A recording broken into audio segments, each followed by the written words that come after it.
So as you know, I am Eli the Computer Guy, and I'm sitting here with Ron Schmelzer, founder of Baltimore Tech Breakfast. Or what is your company's actual name now? Well, the company is Gravity Conservation, but it's Tech Breakfast, Ask a VC, Startup Spectacular, all sorts of stuff. How did you come up with the name of Gravity? Like, where did that even come from? Actually, the company was around even before Tech Breakfast was. Really? That was when I did the hats. Oh, yeah, you did the hats, yeah. Gravity Conservation. It was a holding company, you get it? Gravity Conservation. Oh, there you go. So is there a rhyme or a reason for naming a corporation? No. No, just not really. A rhyme name. No. Does Akamai mean anything? Maybe it does. Yeah. Cisco, you know where Cisco comes from? What, no? San Francisco. Seriously? Yeah, that's what the logo is. Did I teaching you something about San Francisco? No, I did not know Cisco that. I literally did not know. Cisco, from San Francisco, and that's why the logo is the Bay Bridge. Or the Golden Gate, or whatever that is. That bridge. Really? Yeah. I literally had no idea. Okay, so we'll start out. So we did an interview back in 2013, if you can believe it, like 3 years ago. Wow. I was 3 years younger. Yeah. So we did a whole 2-hour interview back then. And so that was getting you from where Baltimore Tech Breakfast was just a random ass idea, was not a business, was not started as a business. No. Then it turned into a business. You pushed me that way, buddy. It was like, and then you got up to about, so it was about 2 or 3 years ago, and you got up to about 13 of the Baltimore Tech Breakfast. So you scaled up to there, right around there. Something. So if you want to learn all about that, go back, watch the other video. Okay, so let's talk about from 2013-ish to now. Wow. So the first question I have is, you seem to go from 0 to 13 pretty damn quick, especially from when you decide. Like, it took you about a year to decide to run it as a business, but then it only took you like another year to get like 12 more of them up and running. Yep. But that was about 3 years ago. Yeah, something like that, yeah. So what issue? Like, why? I figured by now I'd honestly figured you'd have 40 or 50 Tech Breakfasts. Scaling. Yeah, scaling. Well, actually, so some of it has to do with location churn. So Right, we are in 11 locations now. You're in 11. Okay. 8 on a monthly basis, 3 on a quarterly basis. Boston, New York, just opened in Brooklyn. Philly, Wilmington, Delaware, Baltimore, Columbia, Maryland, D.C., Northern Virginia, Raleigh, Durham, which is Triangle, Austin, and Silicon Valley. No, do you still do Silicon Valley? We still do, but not on a monthly basis, and actually not on a very frequent basis. Yeah. So we've been in and out of locations. So, for example, in addition to that, we were in Frederick, Maryland, and we're in Annapolis or Anne Arundel. We did this Patriot Tech Breakfast thing. We've done a few other sort of trial locations, and basically some places just can't sustain an event like that, either because you can't get enough people there, you can't get enough sponsor support. That's usually the big one.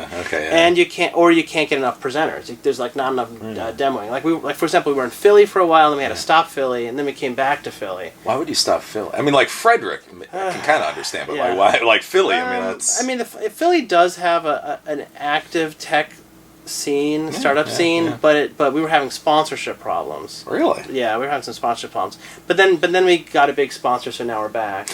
So but also attendance. This is probably going to be part of our later conversation about Meetup, because it's kind of very Meetup specific. But there's a very specific kind of audience that comes to Tech Breakfast in the morning. So we have a morning tech event, not an evening event, which actually immediately sorts out the people who can't wake up. Right? It is a demo format event, it's a show and tell format event, which is usually for companies at a specific stage. Like, so if you're like too early, you get nothing to show. So this is for the presenters. If you're too late, you're like, well, why am I going to stand in front of a bunch of random people and demo something? I already know who my customers are. Like, if I've got a if I'm like an early stage cybersecurity company, I'll talk to anybody. But if you're like a $20 million cybersecurity company, what are you going to be demoing in front of lawyers? It's sort of like, right? So it's that we have that slice, and so in areas where we have a very high churn rate, so it's like a lot of new startup activity and a lot of the old ones. So it's good because always a new refresh of like, oh, there's a new startup every week, I can go to Tech Breakfast. In the communities where that churn rate is kind of like not as high, you kind of run out of those companies quickly. We do a lot. We move a lot of people around. Like New York companies come down to Baltimore, D.C., and vice versa. But It says something about sort of like the hell, and once that sort of slows down, then the audience kind of slows down, and the sponsorship slows down. Like it kind of goes in that order. But what about like, because you hear like, maybe it was a buzzword from 5 years ago, but that whole, was it the industrial entrepreneurs? Like the whole idea of like internal entrepreneurship within Walmart, entrepreneur, whatever the hell. Yeah. You don't get entrepreneurs coming? They have day jobs. I mean, like, we've been trying to figure that out because. Turns out this region, if you want to, we had governor, soon to be presidential candidate, mayoral Martin O'Malley. He came to Tech. Were you there for that Tech breakfast? No, I missed that one. We had an exec breakfast with O'Malley, and one of the things he said was that the region between the northern border of Maryland and the southern border of Virginia, which is kind of long, basically this region has actually more PhDs, research labs. Tech talent, more tech investment. There's more money being spent here, which is true. But it's not all it's not startup activity. A lot of it's sort of like government agencies. Which Lockheed is here, and Northrop is here, NASA is here, NIH is here, which is gigantic in and of itself, and all these agencies are here, which draw, and the NSA is here. It's like there's a lot of stuff in this region, which is surprising. But it doesn't churn out a lot. Like the entrepreneurial activity that comes out of it is much more like people stay in their cluster. So if you're a government person who work for Lockheed and you have this great idea, you spin out of Lockheed if they'll let you take the technology with them, you will stay in that community. You'll stay in that sort of government, that community, and you won't be like, you probably don't even read TechCrunch. They go, when am I going to read this thing? Like. Whatever. Ride sharing, who needs that? Whatever. Yeah. Okay. I'm working on a supersonic plane. Or a new radar system or something, right? Yeah, okay. So they don't, because I thought you had like NASA people coming. I thought you started to get some of those people NASA is doing something, because NASA is intentionally doing something. So for all of you out there that are interested in this, NASA's launched a new intellectual property program called NASA Startup Technology. I forget what it's called. NASA Startups. Okay. They're trying to get startup companies to build new companies around NASA technology, and they will grant you this technology license free and no royalty for the first 3 years. Right? Oh, wow. And there's phenomenal technology. So they came out they wanted to demo the technology. So they're trying to get out of their universe, right? Oh, cool. Because the people who come to NASA, like Boeing and Orbital Sciences, they don't want to give them anything royalty free, and they're already kind of sucking at the NASA teat all day, right? They're like, why are all these new startup companies building, a new app for finding the next restaurant when we have freaking graphene here, right? Okay, so they brought the graphene and said, we have these new sensors. You build a startup company around this technology, we will grant you this technology license free, and we will also connect you with sources of capital. Damn, it's pretty cool, that's right? Pretty cool. That's that's the thing. Now you have to get all the other agencies to kind of think in that same way. And so we're trying to figure that out, but that's a whole other. That's all. Do you see many people actually taking that around here? So, not as much. No, yeah, really? I think it's like you kind of it flies all over the place. It requires some science. It's not like I woke up, I'm going to do a new dating app. It's like anybody can wake up tomorrow and come up with a new dating app concept. Coming up with an application for graphene sensors requires a little bit more science. So you need to get that science community. You need to get the entrepreneurially minded science community who's not already doing something to hook up with NASA, and that's a little bit harder. But I bet you those people are out there. Yeah. Maybe watching this. I don't know. All right. So you're at 11 now then. Yeah, 11 now as we currently stand. So do you plan to then keep expanding, or?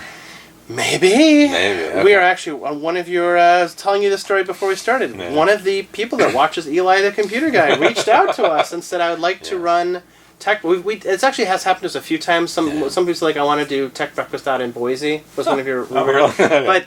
No connections to the tech ecosystem, never run an event before, has no ability to get venues or sponsors or anything. I'm like, it's not going to work. Right. But this one person reached out to us and said, I can help you launch in Germany, and I already run a tech series of events out there, and I have connections, so we're going to try that. We've tried a few approaches before, and when I tried to recruit somebody, I said, okay, expand us. We're going to do a whole West Coast expansion. We're going to do Seattle, Portland. a couple in the San Francisco Silicon Valley area, Yeah. L.A., San Diego, and Orange County. Yeah. And I'm like, that's not going to be me. And this person just was not able to realize how much work it was, did not have the commitment or the personality, the ability to sell. So that's kind of, if you're asking about this, that's been our scaling issue, is finding the right people with the right ability to do it. We could do a chapter model, but the chapter models, they don't work very well. Like Startup Grind, if anybody wants to start a Startup Grind chapter, you can. But there are some chapters that are doing well, and some chapters are, like the Baltimore one is basically dead. Right. Because you're counting on the chapter person to like run it, and we don't want to. I don't want to risk that. Somebody running it and then just. So you don't want to do the chapter. So what would where was it? Dresden.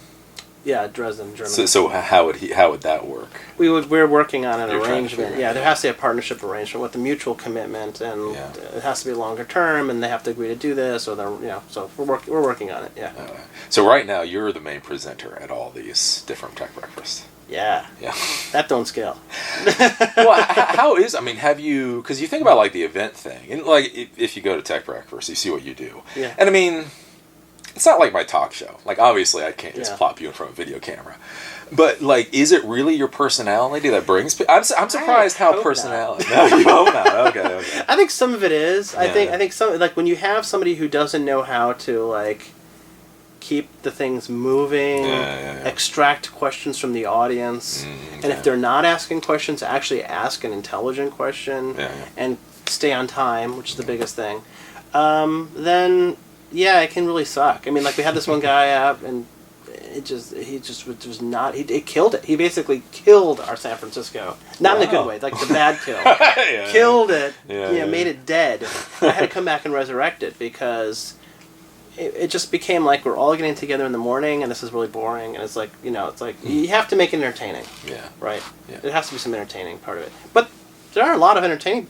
You are very entertaining. You would do a great job running Tech Breakfast.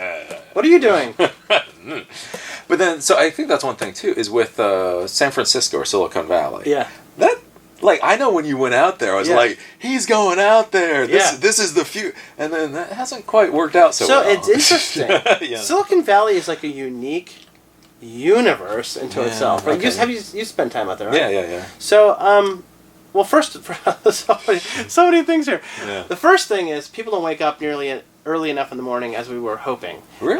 Yeah, it's actually. So it really is like a true, Okay. So we have that issue, especially a lot of the entrepreneurs. They work until like 3:00 in the morning, and they're not going to come in. So we actually had a morning issue, which is one of our that was unique. Yeah. That was only unique to that region. The second thing is that San Francisco Silicon Valley is actually pretty long. I mean, geographically. Yeah. So, like, there's San Francisco, right? And then there's sort of like the valley. It's like Palo Alto or Mountain View, which is like 45 minutes to an hour, right? Yeah. And San Jose, forget it. It's like an hour and a half. It's 8:00 in the morning. Don't even think about trying to get in to San Francisco for a morning event. So we have to pick. It's like, so you pick San Francisco, we'll get San Francisco. We pick Palo Alto, we'll basically get Palo Alto and, like, the immediate environs. We pick the East Bay, only East Bay.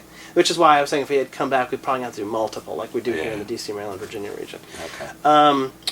So that's another issue. The third thing is this, I guess, it's like there's a little bit of narcissism. It's a narcissism. It's like a different kind of narcissism. It's basically the people who are in Silicon Valley, San Francisco, don't really care about other people's startups. Long story short. Damn. Because I mean, for some good reasons. Some good reasons about it. I mean, Silicon Valley is the Hollywood of tech. Yeah. There are legit big companies there. And if you want to meet somebody at a big company, like you really got a new startup, you want to make a connection, you're not going to come to a morning meetup.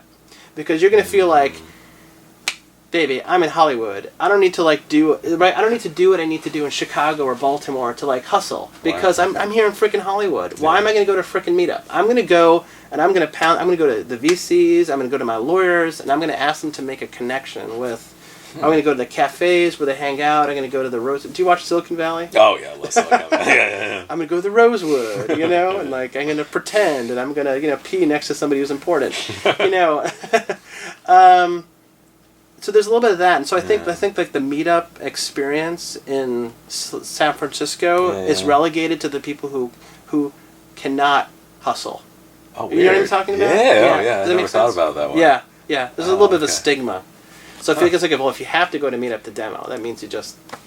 Oh, shit, really? You don't know Mark Fosberg, who knows Mark Clausberg, who knows Mark Zuckerberg, right? Is that something that you could do something about? Could you make it more prestigious? Have fancy wine in the morning, or is it just you're kind of screwed? You need to get the right people in the room. You get the right people in the room. That's the weird thing about it. You get the right people in the room. You get the right people in the room. Yeah. It's like this weird, like, I don't want to be a club where they would have me as a member kind of thing. Yeah. Right. So, like, hey, TechCrunch Disrupt is doing it all day. You go to TechCrunch Disrupt, bam, everybody's in the room. But, like, and there are a few others kind of like it, but you can't be, like, the 4th largest TechCrunch Disrupt in San Francisco. It just ain't happening. Oh, right? I mean, like, you have other, like, a couple of publications run events out there that do a fairly decent job. I guess, it used to be Pando. Anyway, there's a bunch of other publications. There's some like that, something like that in New York. But the difference between New York and San Francisco. First of all, everybody wakes up in the morning. It's also very geographically compact. Right? We don't have like people aren't driving like an hour and a half, and necessarily unless they're coming from Connecticut. And then also, everybody is trying to, like everybody's trying to get it there. Everybody's hustling there. But nobody's. It's like but. There's not the same there's not the same connection system. So everybody is hungry for connections. So they're willing to go. Do that kind of stuff. Isn't that interesting? Yeah. Crazy little insight. Well, because that's one of the things I try to tell these folks is like so many times everybody's like, oh, I've got to be in Silicon Valley, got to be in San Francisco. And so it's interesting, like with what you're doing, it's actually not your best market. Though. Not our best market. Yeah. One of our worst. New York is one of our best. Actually, Raleigh-Durham is doing amazing. Really? Yeah, the Triangle region's doing great. Austin's in this it's kind of, I think it's in a down cycle, but we'll see. Yeah. So is it worth it? Because you fly to all these then. Yeah, I drive in the Baltimore, D.C., Maryland, Virginia. Take the train to Wilmington, Philly, and New York, and Brooklyn. So that's a lot of them. Actually, 8 out of 11 I don't fly to. Okay. I got to fly to Boston because I can't get in there early enough in the morning. I fly to Raleigh-Durham for the same reasons, and I fly to Austin. Okay. And, of course, I fly to California when we go there. That's it. When you start looking at the logistics like that, though, is Austin worth it, or do you keep doing it because of inertia? Because I know you went there. Well, I know you went there when you were expanding. Yeah.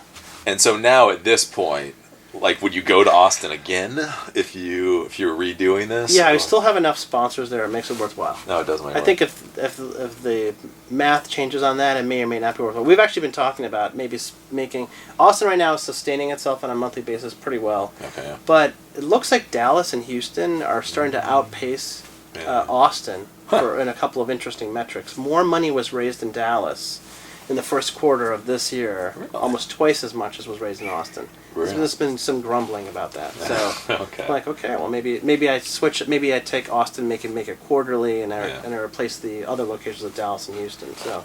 Well, we still do that because I mean it's figure it's a 3-hour flight. Right, so you got to get to BWI for an hour or two, so it's still worth it to go that far. At the moment, so far. We'll see. Okay. If I can rope you into running my Midwest and Central region. So then since you got to 11 and through churn and all that, you may pick up some, you may lose some. Then I mean, you are a business person. You're not sitting. So then what? Okay, so if the tech breakfast model most likely is not the one you're going after, then how are you moving your thing my forward? friend. Well, I'll tell you what I can tell you. You can tell you. I won't tell you what I can. It's like no Batcave rules because it's not the Batcave. Yeah. Well, I think you have a question about this later about ticketed events versus free events. Yeah. So, with the free event, it's like there are limited opportunities for scale, right? You have to either build an information product around it, which we had tried to do. We could talk about this, but turns out that may not necessarily be as doable as we were thinking. Where you try to sell something else, like whether it's data or you produce research or you create a media brand, and you use the media brand to drive people to the event. You use the event to drive people to the media brand, which can work and has worked. Yeah.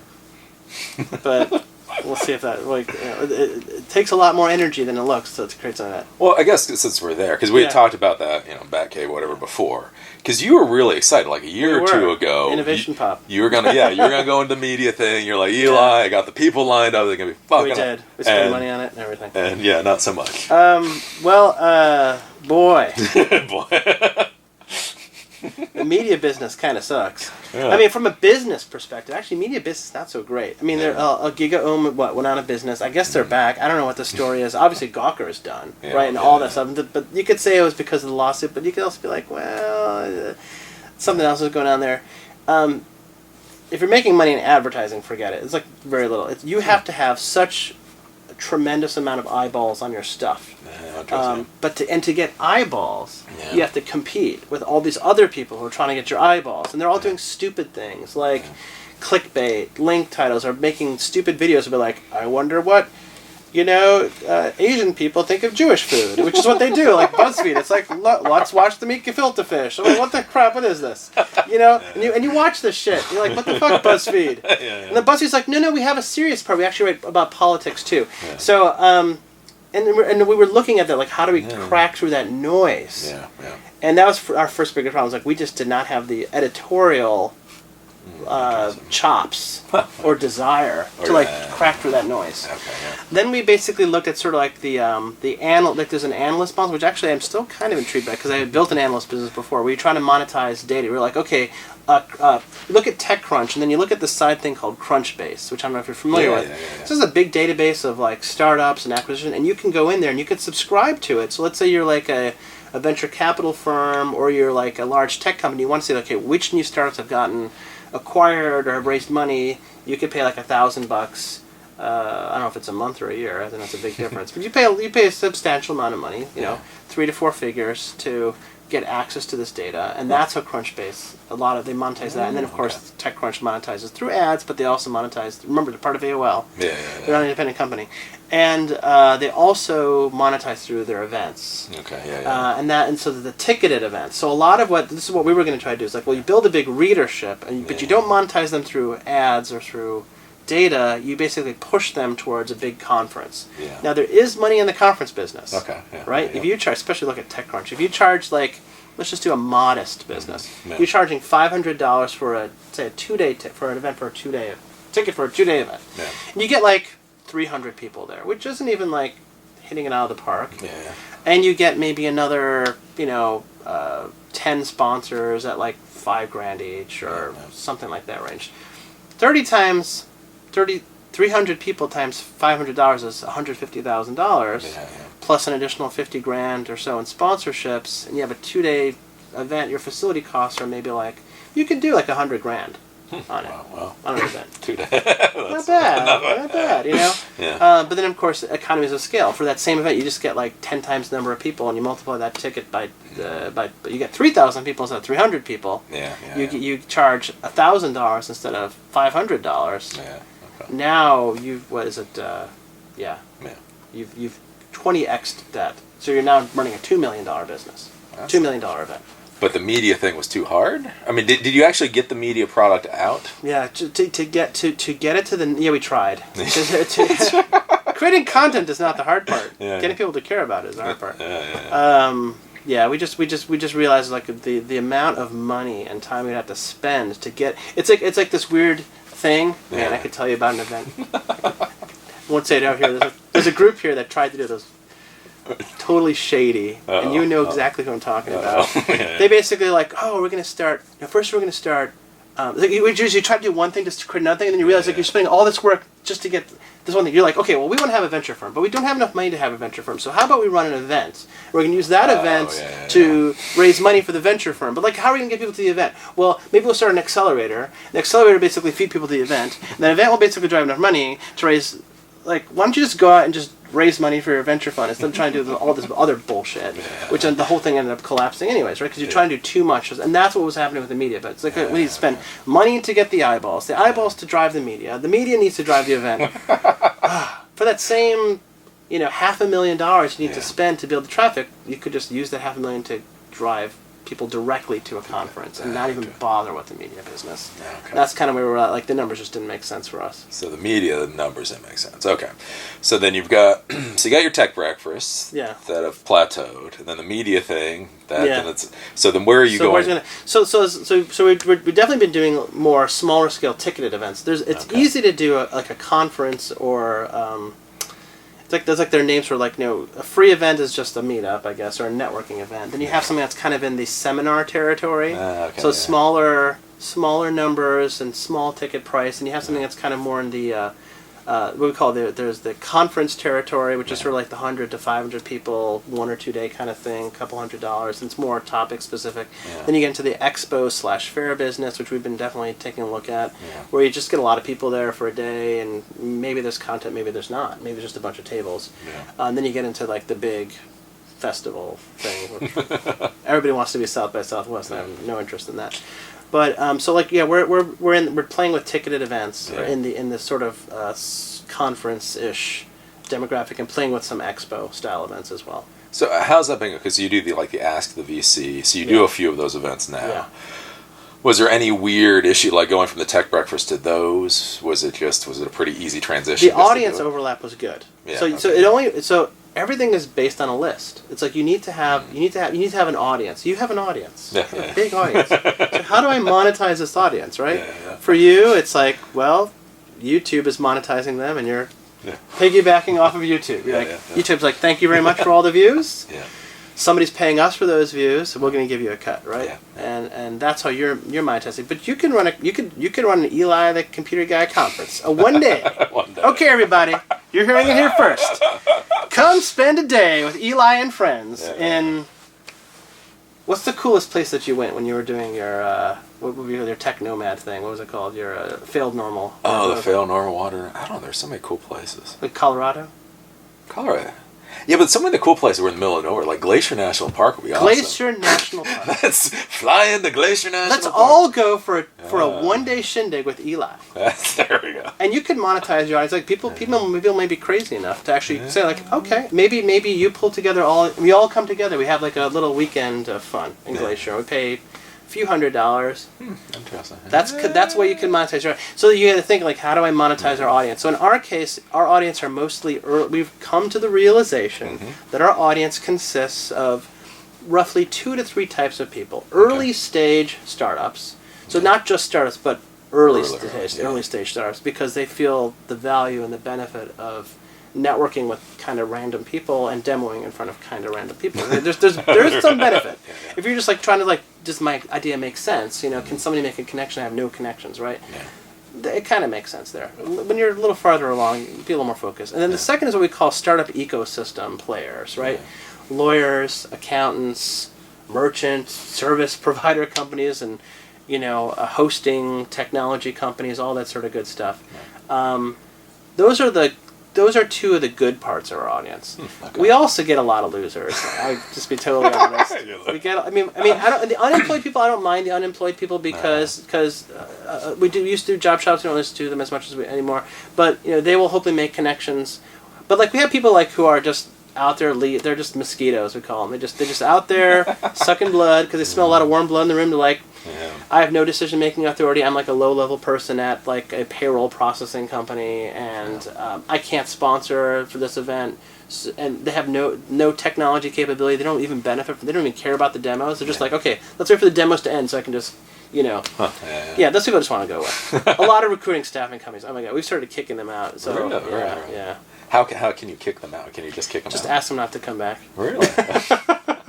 We can't force them to go away. We'll just be you're overwhelming our event. So even with a meetup, pure numbers is not necessarily valuable. Pure numbers is not valuable. Really? I would argue. Okay. Pure numbers are not valuable. Well, because since you brought it up, Batcave rules from a few years ago. When you started Tech Breakfast, one of the reasons I liked it after the first one, because the first Tech Breakfast was fucking horrible. It was 10 people, 10 people in this room. It was an experiment. And it was 4 of you got in the most asinine argument about something in PHP.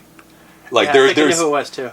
and you literally had 6 geeks in the room that were falling asleep because are we really having a half an hour argument on Yeah, pretty much. We were done with that. After that's when we stopped having the discussion component of Tech Breakfast. Pure demos. But then 7 minutes, that's the rule. But then from there, for like the first year and a half, it really was like everybody in the room was fucking amazing. They were either founders or they were programmers. You could have a really smart conversation with them. Right.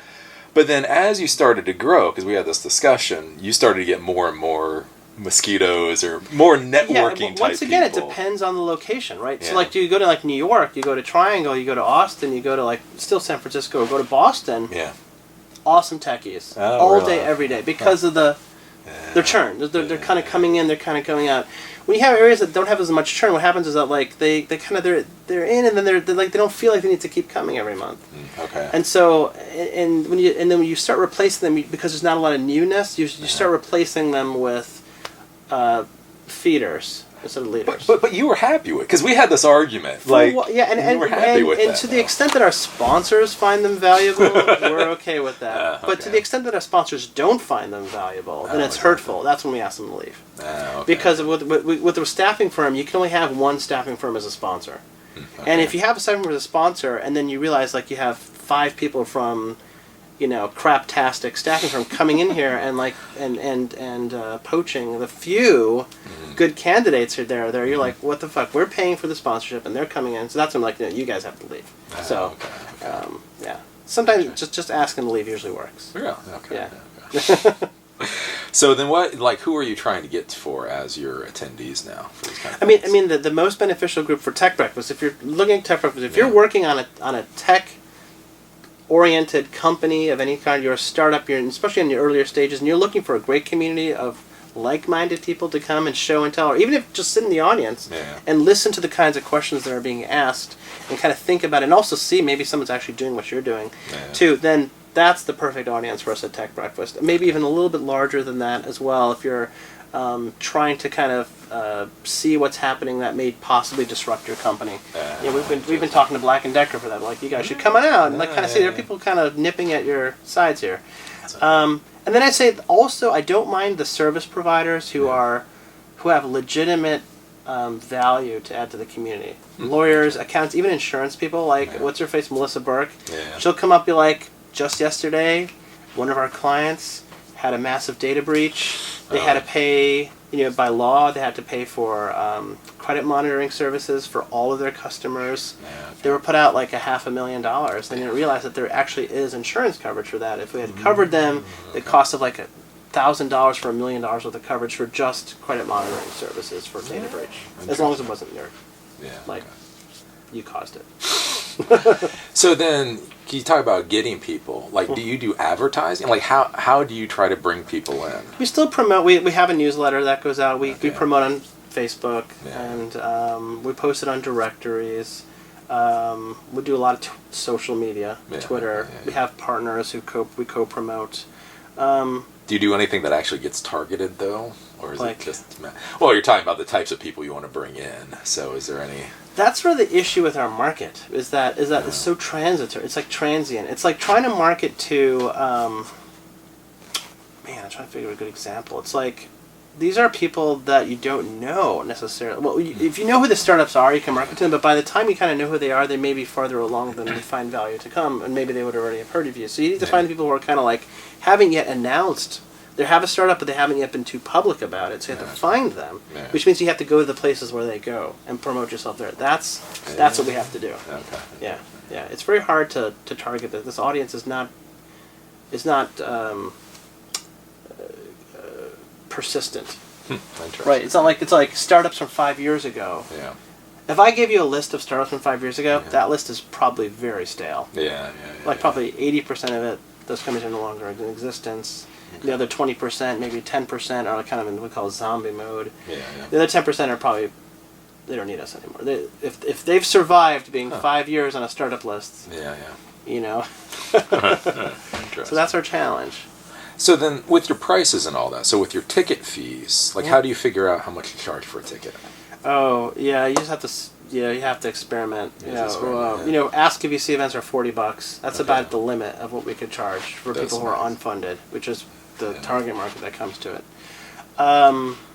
It's interesting because we had a second rate for service providers, but I just realized we stopped doing that. Interesting. Yeah. I'll have to talk to Kathleen about that. And then for larger conferences, you kind of have to feel a little bit. You know, we charge $200 for our Startup Spectacular event in New York, but it really needs to be $500. Wow. Yeah, it needs to be, because otherwise it's just not worth it. It takes a lot of work to put together a conference. Yeah.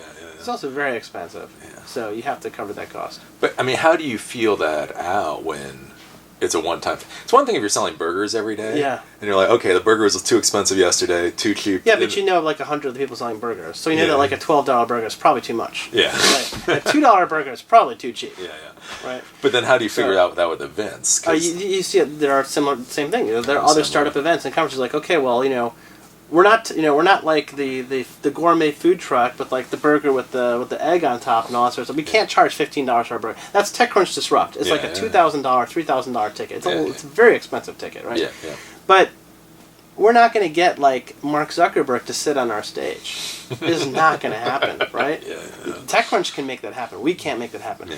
At the same time, we're not like, you know, some podunk event, you know. So we feel like our value is probably in that range, but you have to test. Yeah, we could be very wrong and just be like, well, but there was another event that was happening called Collision Conf, which we hadn't really heard about. That was run by the Web Summit folks. Yeah. And they were charging a pretty penny, and they were getting a lot of people there. Like, well, and then there was this one company we were talking to that decided, like, we're not going to go to Spectacular. We're going to go to Collision Conf. I'm like, you're paying like a lot more for Collision Conf. Why? Yeah.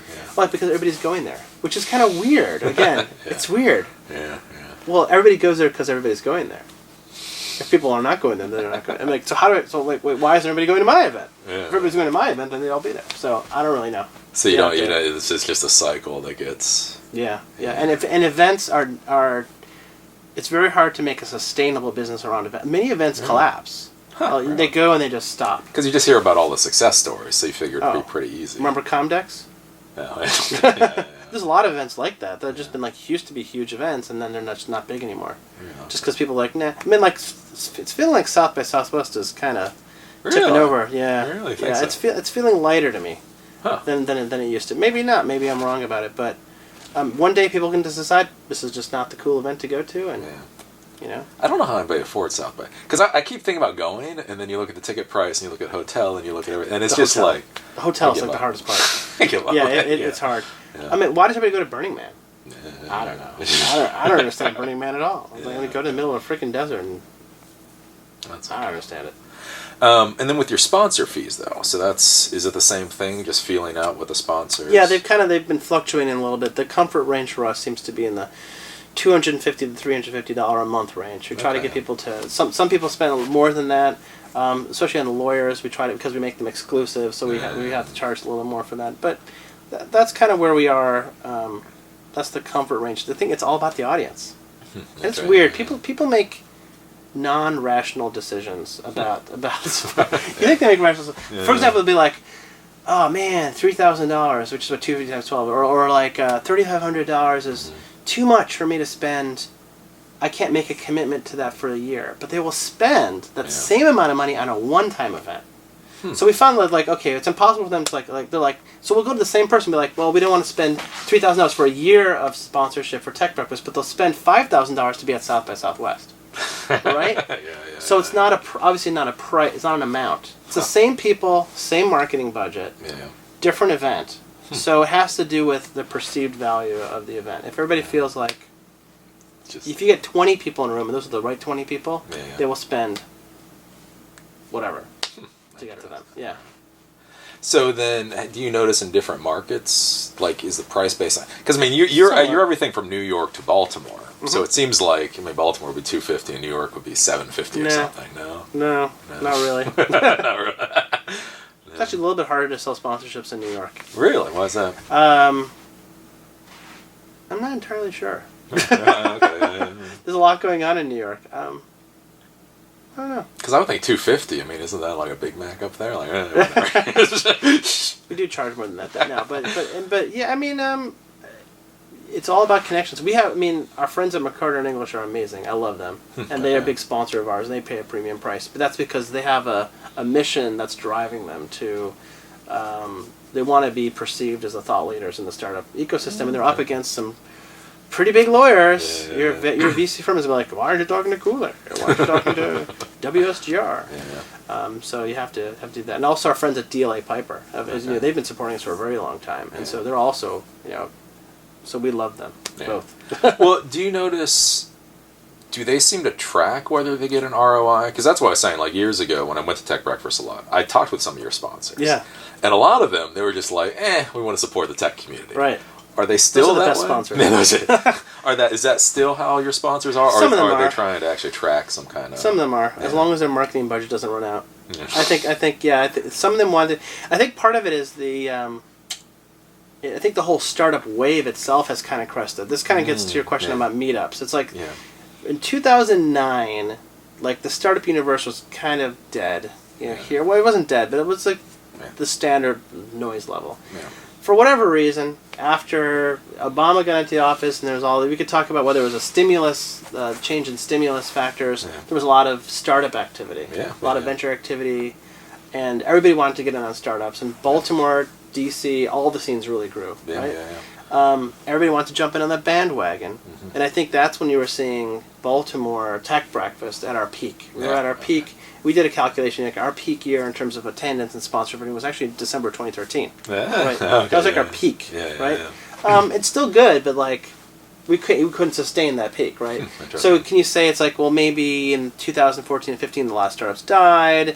A lot of the people like startups are really not a very good customer base anyways, so they kind of wandered away. I think there's a lot of that. I think the wave has kind of crested to some extent on startups. So the startup, because that's what I was wondering. Is it does seem like there was a lot of rah, like 2012, 2013 was insane, and then I don't. You always wonder if it's your own echo chamber, just simply because I've gotten tired of it. Does that mean I'm not listening to it, or is it actually cresting? It feels like it hasn't crested everywhere, but but I think in certain areas where it's sort of like real estate. It's like people overinvested, overbuilt, and now you're like, wait a second, we have 50% vacancy rate in Las Vegas. Maybe not everybody's going to move here to Vegas, right? So there's a little bit. I think it's crested a little bit. I think the distribution of startup activity is a lot more broad now than it was back in 2008, 2009, when I think it was a lot of concentration in Silicon Valley and in Boston, and to some extent New York was just sort of ramping up, and maybe Austin, and maybe one or two others. But now, like LA is like going crazy, some other regions like that, Okay. So I guess that, because we're going to talk about it with the meetup bubble. So, because that's what I was talking with you before when we were having coffee is, wanting to do these interviews. I was like, okay, I'll just go back to meetup again, start going to 1 or 2 meetups a week. It'll be easy. And it really seems like, there's not a lot of meetups. And before, like a JavaScript meetup used to have like 70 people showing up, and now it has 7.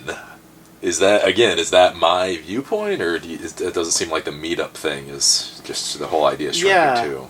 Yeah, I think so. I think the professional meetup part of it, I think in the startup ecosystem, I think has slowed down quite a bit, because I think there are people who couldn't make it as a startup. Maybe they're back to their day job, and they're just going to work at it, and they're not going to come out to meet us anymore. I think that's part of that. I think there's then of course there's like the intent of I've really been thinking about this a lot recently. What was the intent of Meetup? Was the intent of Meetup for these professional events that a lot of it, or was it really meant to be for social purposes? I'm starting to think now that it's like that the DNA of Meetup is around social. Well, it is. Like that, I actually got one of my meetups shut down because I sponsor my own meetup. And then they said, "Oh no, this is commercial purposes," and they killed it. But half of the meetups are for commercial purposes. So you're just more blatant about it, I guess. But it's like you see the ones that they feature, like dog walkers and let's go hiking, and it's like, okay, that's nice.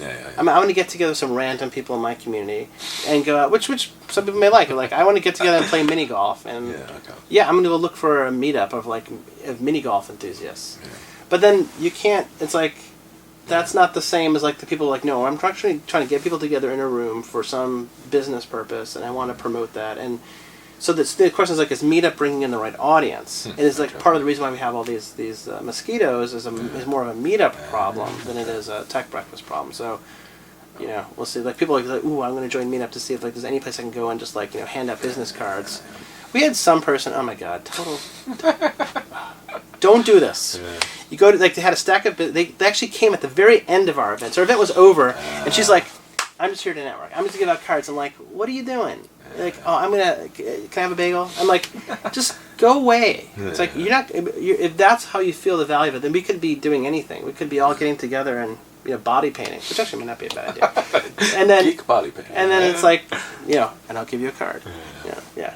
So then, because I know you've had some complaints with just the Meetup backend and all that. Is there a good alternative to like Eventbrite? I know we use Eventbrite for ticketing, and also there's a local company called NVITE.co, which is doing a pretty good job. We'll have to sort of figure out if we can make it work with it. I mean, there's a lot of ticketing platforms. Yeah. The thing is, what Meetup brings, what's supposed to bring, is the audience. Okay, because ticketing is the easy part. It's getting people there is the hard part in that list. And I told you in our industry, startups are very transient. That's what I was looking for. It's a very transient market. They're like here and gone. It's very hard to market to that group. You have to kind of know where they're hanging out. And they're not hanging out on Meetup. They're hanging out on places like AngelList or Crunchbase. Yeah. So we have to go there and figure that out. And it's questions like, well, if I just go there and then somehow get them to register on for my list, get on the list. Yeah. Well, I mean, since you are a coder, you were doing the Bazzello thing before. Have you thought about building your own weird little? Well, no. Yes. No. I thought you were going somewhere else with that comment. Yeah. Oh, I'm definitely thinking about building something, but not in the event space. Not in the event space. Yeah. No. Too many people started chasing that. Well, I just like we built our own WordPress plugin to manage our event. Yeah. So this German dude, he's gonna have to plug into whatever we're doing to make that work. Because it powers our mobile app and it powers all that stuff. Okay. But no, I wouldn't want to create a startup in the event business. No. I think there's something fundamental. You have to solve. It's like forget about the event technology. You have to figure out how to how to aggregate the community somehow. Yeah, I don't have an answer for that. Okay. So then going on, what do you think, where is the coolest tech area? Because we're talking about like LA. Like you mean geographically? Or US right now. Because again, like I say, everybody focus on Silicon Valley. LA is happening. I think New York is still happening. There's a lot of stuff happening in Raleigh-Durham. I think this region is actually not so bad. I think DC, Northern Virginia, I think the epicenter of the... I don't know what to call this region, like the Chesapeake, Upper Chesapeake, Potomac, whatever, DMV. It's probably Northern Virginia. It's really the epicenter. Tyson's, Fairfax County, Loudoun to some extent, DC. That's like really the epicenter. Maybe even Columbia. It's like that's the epicenter. There's stuff happening here in Baltimore, but what's happening, the core of the tech industry in Baltimore is still heavily focused on health. And on ed tech and on certain areas of the stuff that's happening on Fed and cybersecurity. That's still the epicenter of what's happening here. Yeah. We have not really built any sort of, in Baltimore, any sort of like real sustainable ecosystem or anything else. No. So there's a lot of stuff there. So I think there's some cool stuff happening in the DC Northern Virginia region. Yeah, sit in Fairfax County and spread out that way. Okay. So then if you were going to start again, so I have 3 different questions. So if you're going to do a startup again, you're going to get into the tech world, and you were 18. Just 18. Like right now, 2016. 2016. I did have a lot of student debt. Got no money, got no idea. You're just going to go and make your fortune. Where would you go? Man. Do you have like any money in your pocket or not? I don't know, a few, but whatever you have when you're 18. Man, starting a company, don't do that. But you better really know exactly what you're talking about. I would actually...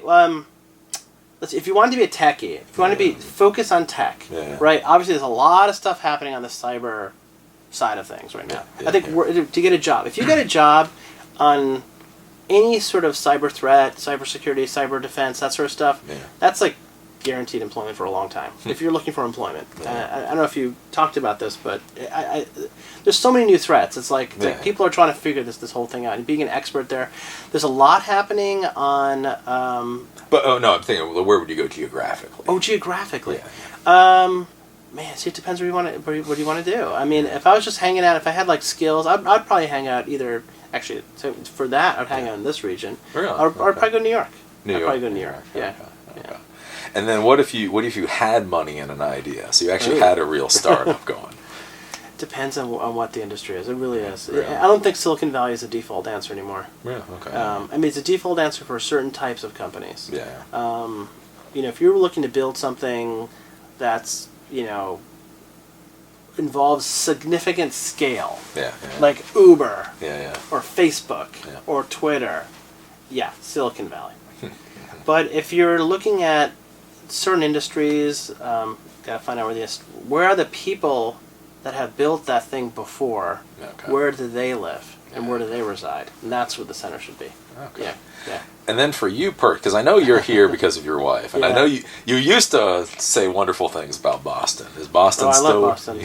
Boston's great. I would move back to Boston in a heartbeat. Really? There's a lot happening. The thing about Boston is interesting. The tech ecosystem in Boston is very life sciences focused now. It's like much more life sciences. Yeah, I'm surprised at sort of it used to be more balanced because there used to be a lot of big tech, the 128 Beltway. A lot of the mini computer and microcomputer companies, digital equipment was there, and all these companies were around there, and a lot of hardware. There still is, but man, if you look at Cambridge, Massachusetts right now, or like Waltham in that region, it's like biopharma, life sciences. Yeah. So if you're doing this, would you still want to go back to Boston then? Yeah. I think it's still. I mean, our Boston are pretty good. Yeah. Sure.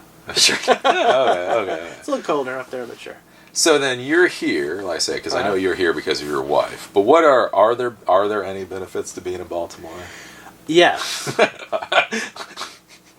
Sort of forget about the Baltimore. So you complain so much, you forget there are some benefits. Let's forget a little bit of the problems that Baltimore has, which has a lot. Yeah. Let's actually forget about the tech community in Baltimore a little bit too, because there's I would say there's nothing about the Baltimore tech community that's different or distinct than what's happening in Philadelphia or Wilmington or there's nothing Kansas City. Not like the scope and then like the nature of the startups may be a little bit different, but I mean it's just as hard to raise money in Baltimore as it is to raise in Kansas City. And the kinds of the people who have expertise in Baltimore are very topical. So it's going to have an issue.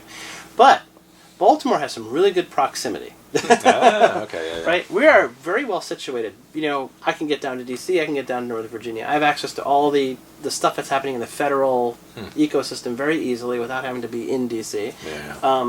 Get up to New York on a train in the morning. I'm up there, and I can get to Philly, I can get to Wilmington. Geographically, we're pretty well situated here in Baltimore. That's actually probably why Baltimore exists, right? At the head of the Chesapeake, and they built the B&O Railroad because we were the closest port to the Midwest. Right?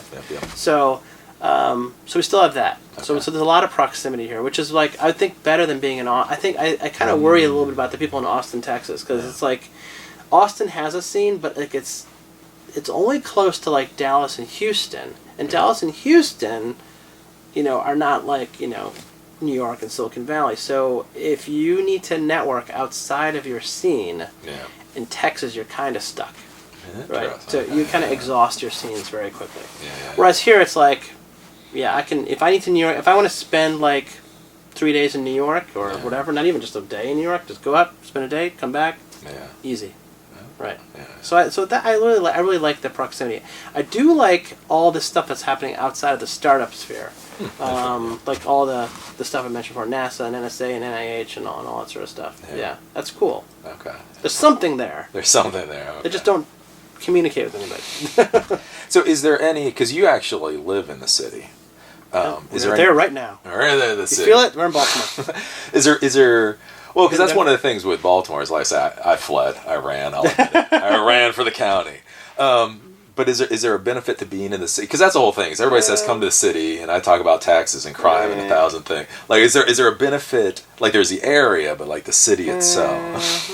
I mean, if you're in certain parts of the city that have certain lifestyle things, and you like those lifestyle things, then sure. Sure. Sure. If you don't really care about the lifestyle things and you're looking for more important things, like, quality of the school system, crime, quality of life issues that don't have to do with, like, 25 restaurants being down the block from you, and, like, then, maybe Baltimore City may not be the right place. So then, can I ask, like, why you... Because how Baltimore is, you're actually, like, damn near spitting distance of the county line, so... Not too far. Yeah. So, like, why did you pick the city versus just a bit further out in the county? Things may change, my friend. Okay. Come back to me in a couple of years on that. Yeah. I don't know. We actually were looking for this kind. The house we're in is a Victorian, so we need to take a shot at it. And we were looking for, because we were in a Victorian house back in Boston. Okay. We really loved it, and it's very hard to find. It was very hard to find that kind of house, a large enough house, and so we ended up here for that reason. Okay. And Jen was like, we weren't sure what the commute was going to be like. She works downtown at Hopkins, so. Okay. So then, what are like the downsides of being in the Baltimore area that are like different from other places? Is there anything like I talk about like property tax, it drives me up the wall. Property tax in the city is like twice that of the county. Oh yeah, and you're complaining about your county property tax. Oh no, because we have a row house. Yeah. We have a row house this big in the city and a house this big in the county, and the county has less taxes than the city. Right, exactly. So like, other than like the property tax, is there anything that? Oh, obviously, you have crime. Maybe you have all sorts of it. You have all sorts. Baltimore. It's like a freaking riot. Don't you remember this thing? Yeah. It's like last year. Yeah. Yeah, I mean, sure. I mean, there's that. I mean, there's, I think nobody in the city actually, if you're talking about from a tech perspective, I really don't think anybody in the city really cares about the tech ecosystem here. Damn, really? No, I don't think that. At the end of the day, I mean, they say they're interested in it. They would like there to be a new economy, but the mayor doesn't spend hardly any time thinking about it. Maybe everyone, and I don't think it's going to change. It doesn't matter who the mayor is. It doesn't matter who's in the city council. It's just they have bigger fish to fry. They have bigger problems. They may or may not be corrupt, where they care more about real estate and who's developing what, Port Covington, all day, all night. They're thinking about how they can give that, some more tax incentives to the right people for whatever reason. And they don't care. I mean, I don't think they really care. Yeah.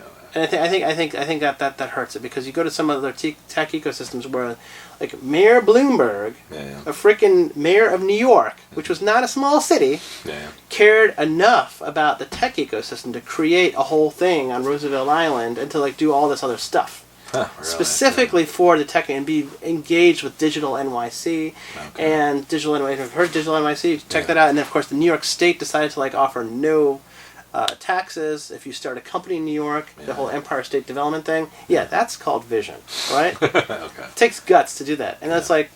There's like no vision here for that. So you don't think, because I mean that's the whole thing that I've wondered, is you see a lot of people in the tech ecosystem say this is the future of Baltimore, but you don't really see like the politicians. So you don't think there's actual political will. No. Like it's a lot of people screaming, but no. I think it's like a nice shiny thing that politics like, ooh, sure, we want to be a tech ecosystem, but they don't know what that means, and there's no real movement to make that happen. I don't think. I mean, there's like people say, I'm sure you're gonna have lots of comments on this video, like, like, nah, not really. I don't think anything. I think 10 years from now, we're gonna be roughly in the same position we are now.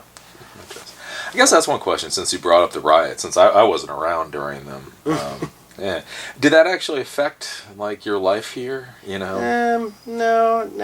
See, that's the sad. See, this is a long conversation. It's a sad thing about the riots is that they actually didn't accomplish that much. Okay. Yeah. I mean, they destroyed some properties, and some people got hurt, maybe killed. I don't know what the exact story is there, but Freddie Gray. Yeah.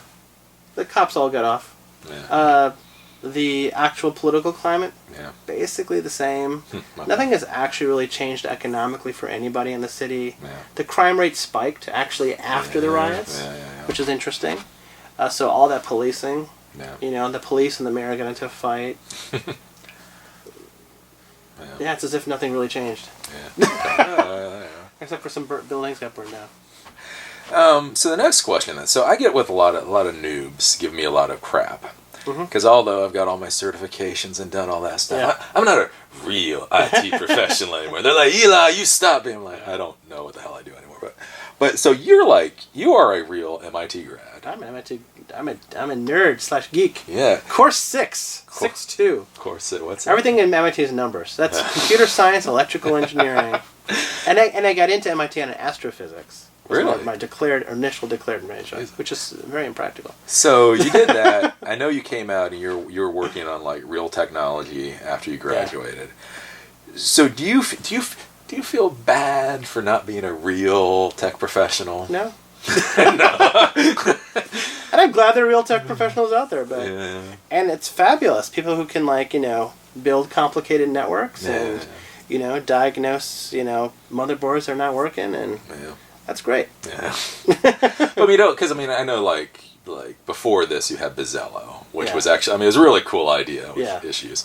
But like, I know somebody who had seen your code and said you did wrote really good code. It was this is really good code. Somebody actually saw my code. Wow, yeah, you know who it was. But anyways. Okay, yeah. But you don't find... That code is still working, by the way. Actually, I still have one client. I cannot get rid of the client. And I spend like 0 hours on it, and they're paying me like all this movement, and it works. It works. There we go. Anyway, yeah. So, you don't feel... Because again, like I said, so many new people, they get so fucking caught up. Like, if they're not fixing computers, if they're not writing code, then they're not a real professional. You don't feel that at all? No. No, not at all. Yeah. I think it's great though, but it sort of depends again what your ambition is. There are some people who like to fix cars and want to be automotive mechanics, but they don't want to actually be designing the next vehicle. Yeah. Or they don't want to be working for Ford. Yeah. But they'll like to work on a Ford. So it's kind of like the same. I think part of the reason why Bizzello worked so well is because it came out of a legacy. I ran an analyst firm that was prior to Bizzello, and we were covering this area of architecture called service-oriented architecture. But long story short, it was a way of designing applications for agility and for flexibility. This approach, and I used those ideas to build Bizzello, and it's proven itself. It works. Actually, the new architecture is now actually taking off. It's a style of architecture now called microservices. If you ever heard of it, and that's now taking off. So anyway, all of that stuff. It's like me not worrying about the weeds, right? And I love. But the same thing is like somebody's got to actually make Amazon Web Services work, because like the new strategy is not to run your own servers. It's to like farm all that off to the cloud. So if you're like love the plumbing of IT and the hardware of IT, you want to be in the data. You want to be in the cloud data center right now. That's where all the edge of that stuff. But I don't want to be there. You don't. I'll use that stuff. So. Do you feel like you lose any of it? Because again, I think that's what some people worry about. They get in management or whatever. They spend all this time and energy learning all this crap. Yeah. And then do you care about losing those skill sets over years? It doesn't bother me. Really doesn't. But if you want to stay into it, you should do get yourself an Arduino and a Raspberry Pi and hack up some cool stuff. I guess that's the whole thing. Do you have passion for what you do? Sure. Yeah, sure. I have that's the problem. I think this is the problem that plagues startup people. I'm always thinking about new business ideas, right? And that's the problem. Actually, I would love to get. If I could get back into, building something rather than the events, because the events business is kind of accidental for me. This whole thing has been accidental. You pushed me this way. It's really kind of accidental. Bizzello was the original idea, and it failed for a couple of interesting reasons. But I would love to get back into AI and what's happening in the AI sector and what's happening with bots and what's happening with all of the whole sector as a whole. Yeah. That is poised for some major explosion. Yeah. I think everything, people are starting to think, what are things that humans are doing now that they probably should not be doing? That we can get something that's not a human to do. Okay. Some of it's obviously Uber's looking at driverless cars because they don't want to be paying their people anymore, but everything, the stuff we talk to, what's happening with Amazon and the chatbots at Facebook, everybody's exploring that. That's the edge right now, and I want to be back in that edge. You do? Oh yeah, I'd love to. I got ideas. So would you do that though, or are you just gonna keep doing the event thing? We'll see. I think I need to extricate myself. Tech breakfast wise, I'm trying to extricate myself from all the time. If we can sort of build the expo business, I'd like to use that as a revenue replacement. Okay. But then I want to keep that very time boxed. And so the question is, if I can rescue my time, what would I like to do with my time? I would like to get back into the whole AI sector. We'll see how that works. Well, I guess that's an interesting question. Since you've been doing this so long, you've had other businesses, you understand all this stuff. Because, that's what I talk about these folks about. There's being a consultant, where it's you, and then there's a shop, where basically you're the main person, then you have assistants. Right. And then you have a business. And the idea with a business is you should be able to fall over fucking dead. Yeah. And it'll at least have a glide path. Yeah, right. And so, curious, That's tricky. Yeah, why haven't you been able to get yours to a business? Which one? Tech breakfast? With the event, the tech breakfast. Oh, we just have not been able to find the right model by which that'll work. I think, fingers crossed, if this Germany thing works, maybe we have a model. Okay. Maybe I can find, but you need to find the right people for that. Yeah. Yeah, there's some limits on scalability for events like that. Yeah. Okay. So when do you... And who else who has done it? And the thing is, like, I've been looking for examples. Who's done it successfully? The only thing that I can think of who's done it successfully, and we've talked about this, is BNI. And BNI is a very different kind of thing. Yeah. It's really more of a membership network. So I'm like, do I do something that kind of looks more like BNI? Yeah. But I don't know. What would be your jumping off point? Because, I mean, that's one of the things with businesses is what a lot of people don't think about is sometimes your business just does plateau and you don't get to... And so the only way to get to something bigger is to leave to kill the plateau in business and jump. Yeah. Like, how would you make that decision? Would it be money in the bank, or would it just be a great idea? Well, I've got money in the bank. Money in the bank is not the issue. Yeah. Man. Like, what would get you to be like, fuck, I'm just going AI. I'm just, you know. Here's the problem, right? Yeah. This is. I think it's more of a mental trap than anything else. You're like, you've built something, and it's kind of going okay. Yeah. It's like it's phenomenal, but it's also not sucking. And it's definitely paying the bills. Yeah. And it's and if you looked at it objectively, like, oh, it's not a bad business. And but you're not feeling fulfilled, or your ambitions have not been met. Yeah. So, but you know that another thing's probably highly risky. So that's why I'm like, well, I'm going to try to do both for a little while if I can, and figure out which one has the greatest potential, and then sort of the one that doesn't have the greatest potential kill it. That's what happened to Bozzello. Yeah, I had money in, and then we're doing it, but it was pushing a string. It just wasn't going anywhere. Huh. I mean, Tech Breakfast was taking off without me doing anything to it. It was a sign of the times, though, right? Because if I had started Tech Breakfast maybe now, and I started Bozzello now, I probably would not make the same decision. I'd be like, no one's. This is nice, but no one's really coming to it. The sponsors don't, they care, but they don't really care. So. Yeah. So if you were going to go into AI now, like what? Because even though you're an MIT grad, that means more and less than people realize. Now that I've met a lot of MIT grads, you realize it's not. Yes, it is, but it's not quite what you think it means. It's a university. That's what it is. Oh no, but people be like, learned stuff. MIT. Yeah, I learned stuff from other smart people. So what would be your entry point into AI? Like when you say you're looking at AI, like how? Well, I'm trying to tell you, but and everybody else. But first, I would want to learn as much as I could about the current state of the AI ecosystem, which is funny because it makes me look a little bit like the analyst business that I was in before. So I don't know if that's a gateway into the model. To basically start covering it, but not really do it to build something long term. This is how I got stuck in a freaking Tech Breakfast. But like it's just really more like, okay, I want to see, because actually AI divides into a whole lot of components. There's machine learning. There's voice. There's intelligent speech. There's autonomous stuff. There's all this. So I want to see like where are the gaps. I have an idea. I could tell you what I'd like. But I won't say it right now. But like there's lots and lots and lots of opportunity. There's lots of especially think of AI as applied to the business. Okay, yeah. Because there's a lot of stupid people doing stupid shit. Here's a good example of that. Man, I'll just look at my time here and make sure we're doing okay. Yeah, 3:11. A long time ago, when you walked into an office, I mean like in the 50s, right? There was a whole room of secretaries with typewriters and filing cabinets, right? And what they would do is like, some middle manager guy would be like, or the boss would be like, okay, I need to send a memo to this other division about something. Well, there's no spreadsheets, no computers, no databases. So when the office got automated, like all of those jobs disappeared, right? You didn't need secretary for all that. You had a word processor. You could email. You need a filing cabinet. You need a database. All that stuff just disappeared. I think that's the hidden story here. There's a part of the political sphere. People talk about where all the jobs go. All the jobs kind of left because we kind of automated ourselves. We innovated our way out of those jobs. We didn't send those jobs to Mexico or to China. We didn't.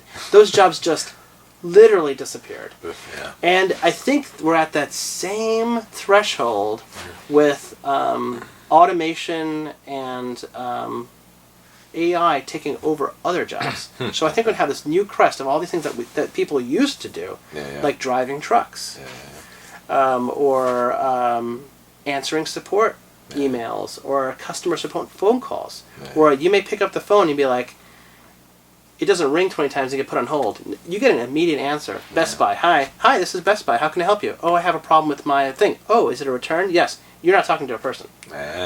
You're talking to an AI bot. And it only gets escalated to a person when something goes wrong. Yeah. That's the future.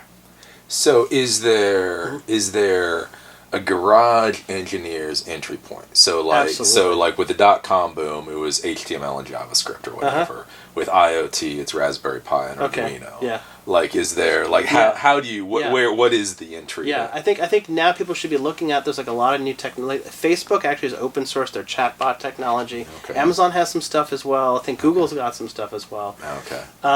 Learn about deep learning. Learn about how this works. Okay. Voice recognition. It's like there's a lot of little pieces to it. Okay. There's Amazon has it's kind of funny. Amazon has this technology called.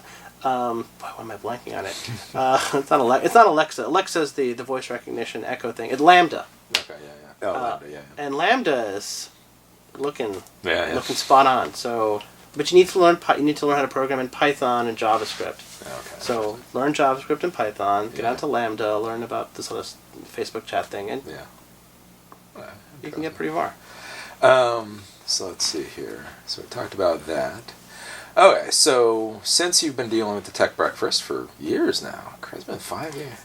It's so weird. What the hell? A lot of these people like keep complaining because I'm about to turn 40 in a couple of days, and it's like as I tell people, it's like, but you don't understand. You're just like, how the hell did this happen? I don't know. Like that 5 years has gone by, and it really doesn't seem like I remember when 5 years mattered. It's like 5 years, and now it's like, oh yeah, that's really 5, 6 years. Right? Half a decade, my friend. Yeah. So at 5 or 6 people born in 1998 are of like legal age to vote. That is bizarre. That's not good. That's bizarre. Anyway. Okay, so having done this 5 or 6 years now, you've seen a crap ton of these startups and these tech companies come in. And hopefully you've seen at least a few be successful. Like what are I guess what would be you'd see are the traits that you notice are similar for the people that are successful and similar for the ones that do come in, but then they just... Because I'm surprised how many that... I'm not an investor. Yeah. Because I would have lost all my monny. Like, I sit there, I meet people, they've got a good idea, they seem like... this is awesome. And then they die, right? And then they die, yeah. So, like, what trait that you wouldn't think about actually turns out to be successful and what...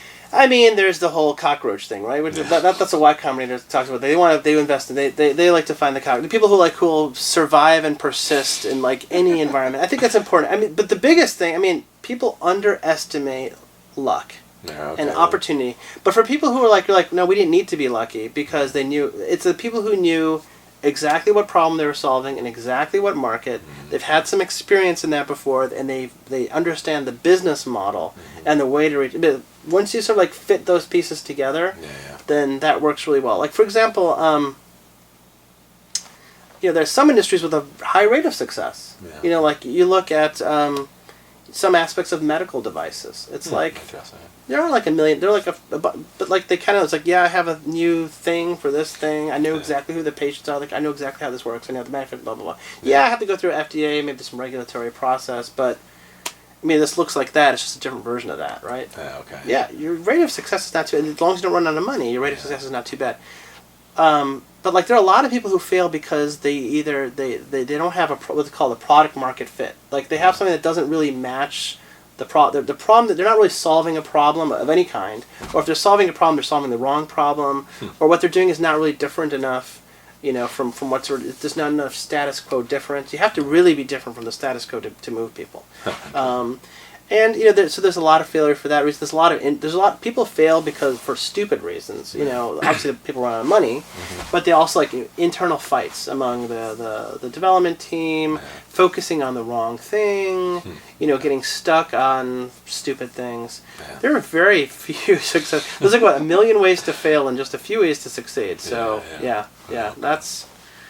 But we've definitely seen some successes. The biggest success in this region that I can think of right away is actually OrderUp. Okay, Yeah, I mean there have been other successes. There have been bigger successes. But the reason why I always cite OrderUp is because I saw them from the beginning, pretty close to the beginning, and they were always focused. They're just like, we just have a way. We have a franchise system for doing online ordering of food. With a focus on college campuses. And I think it's those little nuances and the extreme focus and some of their really over-the-top marketing. Yeah. They got into trouble. What do you mean? What? Oh, they were sticking stickers on like people's property and stuff. They got in trouble. They got in trouble. And then some other things. They kind of realized that, but yeah, they killed it. They got acquired by Groupon. Yeah. Success. Done. So it's having a good plan and just executing the plan. Having a good plan, realizing that plans change. Yeah. Okay. But also having a good. It's not just the plan. It's like having a good vision, understanding whose problem you're solving, what is the problem you're solving, the way you're solving it, and the universe of other solutions. Yeah. Okay. Yeah, knowing that and realizing that everything else can change. I think it'd be good. Interesting. And then, so with you, with Tech Breakfast, because you've had a few employees over the years. Yeah, we've had some people. And so one of the things I always try to talk to these folks, like business owner, like everybody always looks at the world from the employee standpoint. Like so few people talk about the business owner standpoint. So have you found weird issues with having event employees? Like, are there good points or bad points? Event employees. Yeah. Well, a lot of people are contractors. A lot of our people are contractors. Just do contractors? Yeah, but primarily. And you have good people. Yes, okay.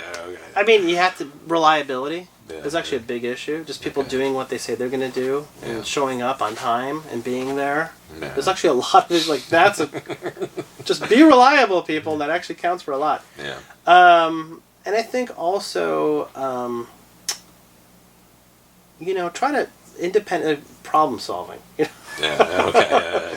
Like people who like, oh, well, you told me to do this and it didn't work. I'm like, yeah, but like, if you just applied your brain a little bit, you would have, done a little bit different. Like, I can't be babysitting you, all day, every day. You have to be a little independent. Yeah. So, yeah, especially in smaller companies. Yeah. You probably have that issue all the time. Yeah.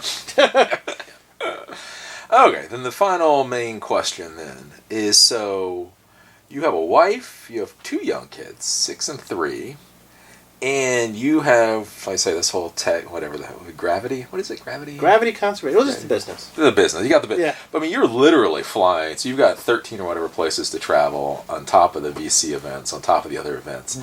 How do you deal with work-life balance? Especially with a professional, like a real professional spouse. Yeah, she's got a day job too. Yeah. You just have to be really good at time management. Really? Okay. Yeah, it's time management. And also be like, you have to plan, you have to communicate. Communicate and plan. Yeah. And be really good at time management. Don't waste your time. Yeah. It's actually kind of helpful because like if you don't have those things, you don't like, you're working on your own, you're a young kid, you have no obligations. Yeah. Sure, you have all the time in the world.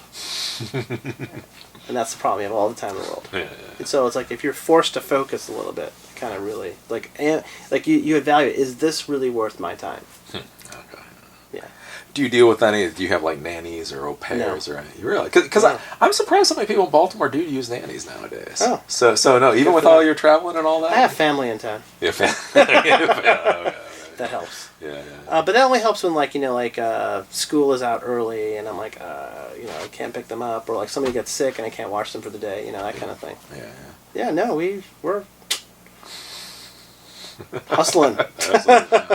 Hustling. Oh, well, sounds good. Is there any final, like I said, if you're an 18-year-old trying to figure out what the hell to do in life right now, what would you find your passion? Please don't say that. I hate that. Everybody's like, find your passion. I am passionate about computer repair. No, I would say, man, figure out what you're good at. Okay, so let's put the passion thing. Let's put the passion thing aside for a second here. Let's assume that you're not going to do stupid shit just because you have no ambition, right? So let's assume you got some ambition, but figure out what you're really, really, really good at. I'm a big believer now of accentuate the positive and eliminate the negative. Okay. There's a counter theory, which is find the things that you're not strong at and improve your weaknesses. No. Don't focus on your weaknesses. No. Really. Focus on your strengths. Really? Right. Yeah, if you're a good long jump, jumper, forget about the shot put. Put down that shot put. Yeah. Get better at being a long jumper, because there's a lot of people that are mediocre at stuff. Yeah. Mediocrity is everybody's. That's Baltimore. I used to tell people, like, Baltimore excels in mediocrity. Like, nobody does mediocrity like Baltimore. Like, there's the one thing we're really good at is really being... Nothing here is really awesome. Everything's kind of like, you know, like, okay, it's good. It's not bad. It's okay, you know. Like, we're not the worst. Because if we were the worst, at least it could be like, we are the worst at this. Maybe our homicide rate's pretty high. But now Chicago, like... Chicago's killing. Come on, Baltimore. Step it up. Start shooting more people. But, like, you know, it's like, no, I mean, being mediocre is easy. Yeah. Being excellent is hard. Huh. And so, like, if you're, like, 18, like, find a thing that you're, like, in that line of things you're good at, that little bump where you're, like, just a little bit better at that, accentuate that positive. Okay. Because then you'll have something that's... I tell people all the time, there's a difference between a skill and a talent. You know, my wife's got talent. You know, she can draw bones and bodies and stuff. You know, she's a medical illustrator. She's got a talent. Yeah. You know? Find your talent because it's hard to beat someone with a good talent. If you have like a talent at something, focus on your talent. If you don't have a talent at something, then find out what you have as a skill, which is something you can learn, and that you're smart about, and just focus on that. And it's okay to be niche. You could be like the best, you know, spark plug repair person on a motorcycle on the planet, but if you're known for that, there's like, who is like motorcycle spark plug man? You. So there you go. And do you feel like with certifications, and especially MIT, like, is that... that's all paper to me. It's all paper, yeah? Yeah. Okay. I mean, MIT was... The reason why I went to MIT is because I read a book. Did I tell you the story? No? No. I didn't really... I mean, I was a good student. I was a great student. And like, but I'm like, I don't know, I'm going to go to school. But like, I was in high school, and I read a book called Hackers, Heroes of the Computer Revolution by Stephen Levy. I don't know if you've ever read that book. No. And it was an amazing book. It was a book really about the early days of computing. Okay. And all the characters that were there as well, and like what happened. And a lot of it happened at MIT, and I'm like, these are awesome people. I want to be around these people. These people are amazing people, right? Yeah. Like, it's a funny thing. Like the school didn't matter as much as it's so like that. I want to be. So I told my parents, I'm going to MIT. They're like, do you have a second choice? I'm like, no. Damn. I don't need maybe University of Illinois. I was in Chicago. I'm like, I don't know. Wow. Like, if it'll make you happy, I'll apply to like Stanford and Princeton and Carnegie Mellon and I forget the other schools. University of Michigan and. I got accepted. It's all of them except for Princeton. Yeah, okay. That's because my verbal wasn't that good, and so I went. So I ended up getting early admission to MIT. That's because I was so focused on it. Like I knew MIT cared about math, basically nothing else. So like you focused on that and the SAT. You know, they really cared about all your extracurriculars around science. But like I wanted to go to MIT. Yeah. But it wasn't because of like. I wasn't looking like I want to get into the top 5 schools, and MIT was one of them. Yeah, that never really. No, I don't care about Harvard. Harvard, whatever. Yeah, you know, really? Whatever. Yeah, I mean, it didn't really matter to me. Huh. So, I think the paper matters as a way of establishing knowledge, basically. But like not vice versa. Huh. Okay. Like it's sort of like the paper isn't proof of knowledge. It's sort of like I have knowledge. Yeah. And I'm not just going to say it. I'm like, here's all the stuff that backs me up. Okay. But, like, I've got knowledge that far surpasses this paper. This paper is just paper. It's like, ask me something that's not on there, and I'll tell you about it. But then why, like, since you've been doing Tech Breakfast, you got your MBA from Johns Hopkins then. Yeah. So if you believe it's paper, then why did you get a piece of paper? I probably won't do that again. I mean, wife works at Hopkins, got a tuition remission. Oh, really? It was 2008. I was looking for something new to do. I hadn't quite figured it out, and I'm like, well, I have time on my hands. I'll go get an MBA. Okay. But I don't know about the value of that MBA. Really, to be totally honest. Yeah, yeah. I wonder. I also wonder. I wonder a little bit about Johns Hopkins' value outside of medicine. Really? Yeah, to some extent. I mean, they have some. I think areas of physics and computer science they have some stuff, but I'm like.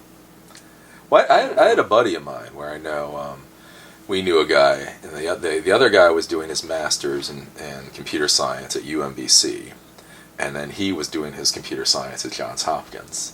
And I was asking, he was like, oh, wow, is that a good program? He was like, no, UMBC is much better. Yeah, probably could have been. But he planned to go back to the West Coast, and he said, but nobody there knows what the hell UMBC is. So he's like, if I get Johns Hopkins, they're like, ooh. It's all name recognition, right, so, Does any of that help as like when you as an entrepreneur? It doesn't matter at all. Really? I mean, does it ever come up at all? Not really. Okay. Yeah. I mean, it might help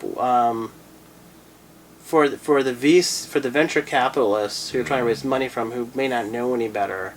Saying that you're from MIT might help. Okay. but not that much because if you have it's like, they can go to MIT and find 100 more people at MIT. That doesn't mean they have great ideas. So. What about the alumni network? I mean, I know that's what they try to push out there. Oh, you'll be part of the alumni. I was very involved with the MIT Alumni Network when I was in Boston. Oh, okay, yeah. At the MIT Enterprise Forum, especially. I used to run some of the MIT Enterprise Forum events. Can't get out of the freaking event business.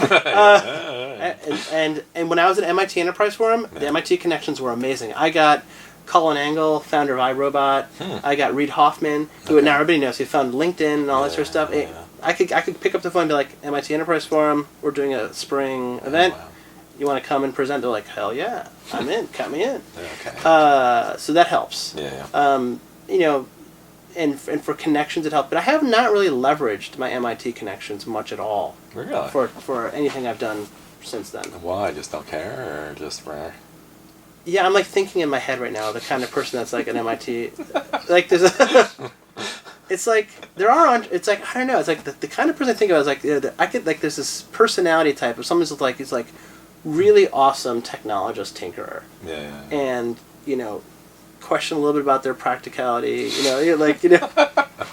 See me, but yeah. I mean, there's probably there's not as many power strings to pull in MIT. I may be wrong. I'm probably wrong. See, I'm probably not leveraging my network very well. Okay. I mean, I'm like if I was at Harvard, it's like I could I'm like 2 steps removed from Madeleine Albright at like the I can call her and be like, yeah, I'll get Clinton over tomorrow, that kind of thing. Yeah. But no, I'm not part of that network. She went to Wellesley, by the way. So I did not know. Yeah, Clinton. So cool. All right. Was that fun? That was fun. Was that worth it? Was that worth your hour and whatever of listening time? Should be worth it. Hour and a half? Yeah. Should be worth the commercial. They're all listening to it on a podcast. They're probably like, I'm just munching my way through like a chicken sandwich. I got a Rofo. See, but this is where you have to get into new event production. See, I don't have to like fly everywhere. No. I just set my little thing up. I do the video. Yeah, but you do go to You do go to events, right? Trade shows. Some. Trying to get into less. Trade shows. No, that's a business. Yeah. Wow, that's a great business. You get into trade shows, dude. I need to be. So not even there yet. Okay, well, we'll turn this off for now. It's a good talk with you. Thanks, man. Yeah. Fabulous. We're handshaking for those of you on the podcast. Talk to you guys. See you at the next video. See you at Tech Breakfast.